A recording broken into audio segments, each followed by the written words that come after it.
Bonjour, aujourd'hui nous avons le plaisir de recevoir Réjeanne Guiguin, directrice de la MFR. Donc bonjour Réjeanne et puis merci d'être avec nous. Bonjour et merci de m'accueillir aussi. Alors Réjeanne, pouvez-vous, avant de rentrer dans le vif de notre sujet, pouvez-vous vous présenter et nous parler un petit peu de votre parcours professionnel ? Bien sûr, donc en fait moi j'ai fait un parcours universitaire à l'Université de Bretagne occidentale à Brest et puis après donc j'ai commencé ma carrière professionnelle dans une MFR. Alors c'est Maison familiale rurale à Sainte-Geneviève-des-Bois dans le Loiret et puis après je suis revenue en Bretagne comme une bonne Bretonne aussi. Voilà, et donc je suis revenue en 97 et donc j'ai été embauchée à la MFR de Plérin et j'y suis restée et j'y suis toujours et depuis en fait 2017 en fait je suis la directrice. Voilà. D'accord, ok. Alors, qu'est-ce que veut dire MFR, justement ? En fait, c'est une maison familiale rurale. Et les premières maisons familiales rurales ont été créées en 1937 à Lausanne, c'est dans Lot-et-Garonne. Et en fait, ces premières maisons familiales, elles ont été créées à l'initiative des parents paysans qui voulaient transmettre leur savoir et surtout transmettre leur savoir par la pédagogie de l'expérience et de l'alternance. Et donc, c'est comme ça que sont nées les MFR. Et aujourd'hui, il y en a 450 en France.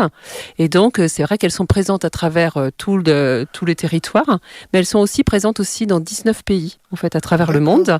Et aujourd'hui, il faut savoir, en fait, qu'effectivement, les MFR emploient 9500 salariés et forment en fait 90 000 jeunes ou adultes. Voilà, donc et ça aussi, comme elles sont associatives, eh bien 8500 bénévoles y sont impliqués. Donc voilà, donc c'est vrai que c'est un grand mouvement, même si ça reste méconnu en fait au niveau du département. Ouais, c'est une belle structure. Est-ce que oui, vous étiez un peu précurseur au niveau de l'alternance justement parce que et oui, c'est une bonne chose. Oui.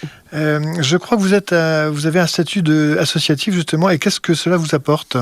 Alors nous, au niveau de ce statut associatif, il faut savoir en fait qu'effectivement, nous sommes autonomes et donc nous avons un conseil d'administration qui est formé de parents, d'anciens parents et de maîtres de stage. Et en fait, ce sont des piliers aussi par rapport au suivi des jeunes. C'est très très important en fait pour que les jeunes, en fait, effectivement, comme ils sont en stage et en formation, eh bien effectivement, chacun de ces piliers sont aussi en fait impliqués dans le suivi et dans l'accompagnement des jeunes. Dans la vie de la MFR. Tout à fait, oui. Vous rayonnez sur tout le département ? Alors oui, en fait, il faut savoir que chaque maison, en fait, donc dans les Côtes d'Armor, nous avons la maison familiale de Lamballe, la maison familiale de Loudéac, et puis donc celle de Plérin. Et chaque maison a ses spécificités, et chacune a ça aussi sa couleur de formation. Mais nous avons en fait une fédération, c'est la fédération territoriale des MFR d'Armor et d'Argoat, qui relie en fait les maisons du 22 et du 56. Et puis nous avons aussi en fait une MFR en fait régionale, et nous avons aussi une union nationale des MFR de France. Voilà. Okay. Vous êtes sur Plérin, vous êtes combien d'encadrants et combien d'apprenants du coup ? Alors, donc la MFR de Plérin, nous accueillons en fait 150 apprenants et donc ils ont différents statuts en sachant que certains en fait, notamment les 4e, 3e ont plutôt un statut scolaire, mais toutes nos formations du CAP et Bac, eh bien certains sont apprentis ou d'autres ont un statut scolaire, mais tous en fait sont en formation en alternance, c'est-à-dire 15 jours à l'école et 15 jours en stage. Et puis pour encadrer en fait ces 150 jeunes ou adultes, parce que nous avons aussi une formation adulte, eh bien nous employons à la MFR en fait 20 salariés en fait de différentes, je dirais chacun avec des métiers différents, avec une équipe très polyvalente. Justement, ça se compose votre personnel se compose comment justement ? Alors, c'est des gens qui viennent de la société civile avant, qui ont été enseignants. Enfin, c'est comment ? Eh oui. Alors c'est vrai qu'effectivement en fait nous avons déjà une équipe très polyvalente parce que nous avons aussi un internat. Donc c'est vrai que au niveau de l'équipe nous avons donc des formateurs. Alors le vrai nom en fait en MFR c'est moniteur ou monitrice, mais on parle souvent en fait à l'oral de formateur. Donc on est 9 formateurs. Moi en tant que directrice, je donne également des cours, mais nous avons aussi donc une maîtresse de maison, un agent de maintenance, 2 surveillantes, un animateur et secrétaire, et puis des AESH aussi, ou on dit AVS peut-être. Et effectivement, c'est vrai que toutes ces personnes en fait travaillent en fait vraiment au niveau de l'accompagnement éducatif et au niveau de la formation des jeunes. Et c'est vrai que les formateurs, alors certains ont des parcours plutôt universitaires, ceux qui enseignent plutôt les matières générales, mais d'autres, par exemple, qui ont plutôt des parcours professionnels, eh bien s'impliquent après plusieurs années en fait dans la vie, dans le domaine professionnel, viennent en fait après dans l'enseignement en fait. Et nous avons même une infirmière puéricultrice qui coordonne notamment la formation CAP accompagnant éducatif petite enfance. Donc c'est tout à fait intéressant. Alors, quelles sont vos différentes filières ? Alors nous avons en fait des 4e, 3e d'orientation. Donc en fait, ces 4e, 3e en fait, vont surtout, au cours de leurs 2 années de formation, donc découvrir différents stages. Et en fait, on va dire que l'idée, bien sûr, c'est de valider le brevet des collèges, séries professionnelles, mais c'est avant tout en fait vraiment de valider leur orientation. Donc ils sauront parfaitement quel est le CAP ou quel est le bac pro qu'ils vont faire après. Ensuite, on a aussi donc des formations plutôt couleur service aux personnes, avec un CAPA service aux personnes et vente en espace rural. Donc ces jeunes, eux, ils valident un CAP. Donc ce CAP, il est possible et en apprentissage ou sur le statut scolaire. Nous avons également un bac pro service aux personnes et animation dans les territoires.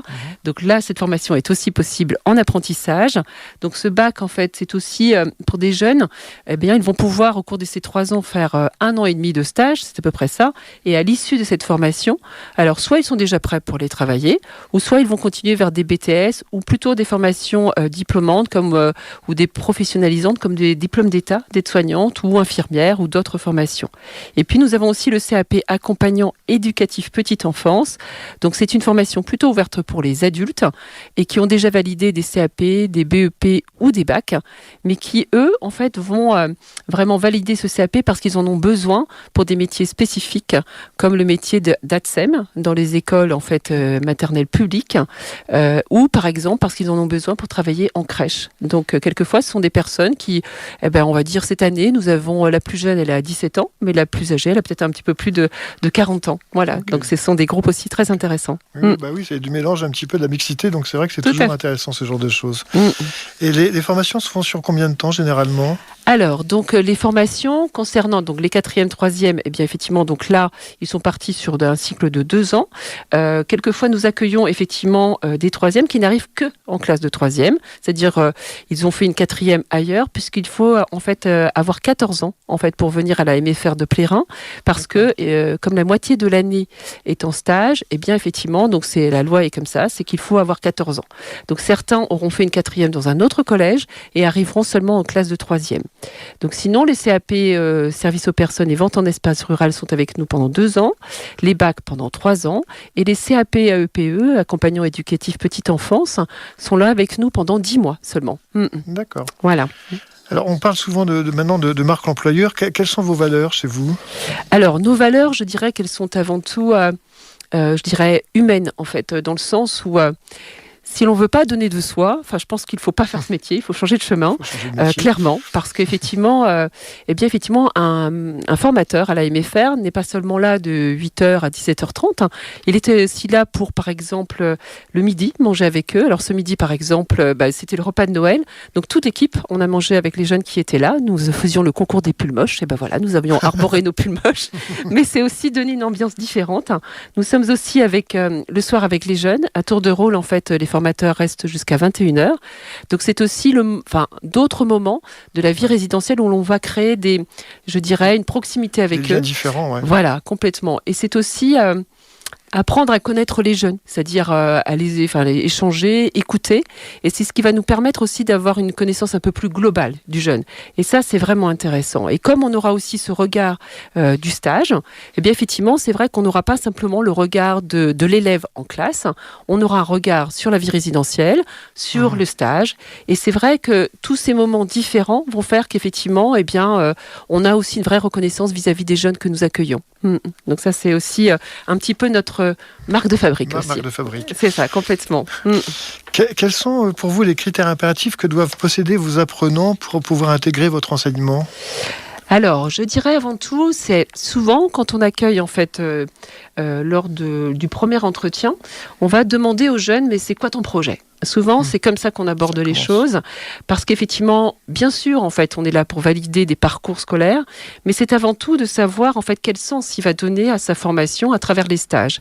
Le jeune qui sait effectivement, par exemple, pour un 4e, 3e, eh bien, on leur dit, il faut que tu testes pendant ton année 3 domaines différents, parce que certains ont des rêves, et à 14 ans, c'est bien d'avoir des rêves, et de commencer, peut-être par de dire, moi je leur dis, commencez par le stage que vous aimez le plus, en fait.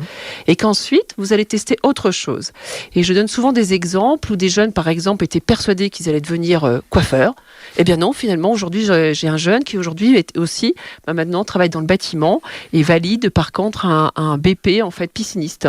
Donc voilà. Donc, et quand on est jeune, eh bien effectivement, on a des idées, c'est chouette, mais il faut les vérifier. Et les stages sont vraiment là pour les vérifier et c'est important. Et les stages, je dirais aussi que ça donne du sens à leur formation.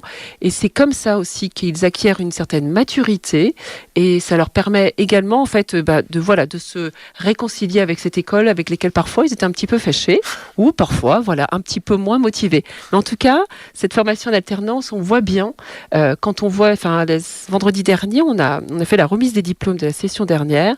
Les jeunes sont très fiers en fait de leur réussite et nous on est fiers et de voir aussi que les jeunes ils vont bien et c'est un vrai, au-delà de l'aspect scolaire, je dirais c'est l'épanouissement des jeunes et ça c'est vraiment important. Vous les amenez vraiment à réfléchir sur leur avenir, quoi. Tout à vraiment fait. Ce qu'ils veulent faire ou ce qu'ils veulent pas faire surtout. Complètement. Et ça les stages le permettent. Complètement. Comment faire pour pouvoir bénéficier de votre enseignement? C'est sur dossier de candidature, il y a un examen d'entrée, ça se passe comment? Alors, il n'y a pas d'examen d'entrée. Alors, chaque jeune, en fait, qui vient à la MFR, en fait, on les reçoit. C'est-à-dire qu'on les reçoit soit avec ses parents ou soit avec ses responsables. Et donc, il y a un entretien et on explique vraiment, en fait, la formation. C'est-à-dire que c'est important aussi que le jeune, en fait, parce qu'il va faire vraiment cette formation en alternance, eh bien, il est impliqué aussi dans la recherche de stages et ça implique aussi les familles. C'est-à-dire que comme les stages se déroulent au niveau du secteur familial, eh bien, effectivement, pour notamment les plus jeunes, eh bien, il faudra peut-être que la famille s'organise pour emmener chaque jour vers le lieu de stage. Et donc, c'est important que cette formation en alternance, elle soit vécue vraiment par les jeunes, par la famille et puis aussi, effectivement, c'est ça, c'est qu'il n'y a pas de critères, où il n'y a pas de dossier d'entrée. C'est surtout un entretien où on valide bien, on explique bien la formation.